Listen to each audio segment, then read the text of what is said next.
മലയാള സിനിമകൾ ഇന്ന് വിദേശ രാജ്യങ്ങളിൽ റിലീസ് ചെയ്യുന്നതും റെക്കോർഡ് കളക്ഷനുകൾ വാരിക്കൂട്ടുന്നതും പുതുമയുള്ള ഒരു കാര്യമല്ല.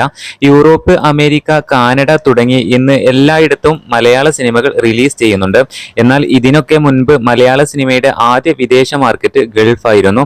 ഇപ്പോഴിതാ ഗൾഫിൽ എക്കാലത്തും മികച്ച കളക്ഷൻ നേടിയ 10 മലയാള സിനിമകളുടെ ലിസ്റ്റ് പുറത്തുവിട്ടിരിക്കുകയാണ് ട്രാക്കർമാരായ ഫോറം റീൽസ്. ലിസ്റ്റിൽ ഒന്നാം സ്ഥാനത്തുള്ളതും ഏറ്റവും കൂടുതൽ കളക്ഷൻ നേടിയ ചിത്രങ്ങളിൽ 4 മോഹൻലാൽ സിനിമകളാണ്. എമ്പുരാൻ, തുടരും, ലൂസിഫർ, പുലിമുരുകൻ എന്നിവയാണ് ഈ സിനിമകൾ. മമ്മൂട്ടി, ഫഹദ്, പൃഥ്വിരാജ്, നിവിൻ പോളി തുടങ്ങിയ അഭിനേതാക്കളുടെ 1 വീതം സിനിമകളും ലിസ്റ്റിലുണ്ട്. $9.72 മില്യൺ നേടി പൃഥ്വിരാജ് സംവിധാനത്തിൽ മോഹൻലാൽ എത്തിയ എമ്പുരാനാണ് ഈ ലിസ്റ്റിൽ ഒന്നാം സ്ഥാനത്ത് നിൽക്കുന്നത്. രണ്ടാം സ്ഥാനത്ത് മോഹൻലാലിന്റെ ഏറ്റവും ഒടുവിൽ റിലീസ് ചെയ്ത തുടരും എന്ന സിനിമയാണ്.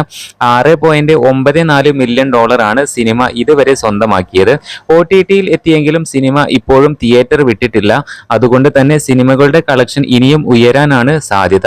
ലൂസിഫർ 3-ാം സ്ഥാനത്തും ടൊവിനോ തോമസിന്റെ 2018 4-ാം സ്ഥാനത്തുമുണ്ട്. $5.70 മില്യൺ ആണ് ലൂസിഫർ നേടിയതെങ്കിൽ $5.64 മില്യൺ ആണ് 2018ന്റെ കളക്ഷൻ. പുലിമുരുകൻ 5-ാം സ്ഥാനത്തും മഞ്ഞുമൽ ബോയ്സ് 6-ാം സ്ഥാനത്തും ഫഹദ് ഫാസിലിന്റെ ആവേശം 7-ാം സ്ഥാനത്തുമാണ്. ഭീഷ്മ പർവം, ആടുജീവിതം, പ്രേമം തുടങ്ങിയ ചിത്രങ്ങളാണ് ലിസ്റ്റിൽ ബാക്കിയുള്ള സിനിമകൾ.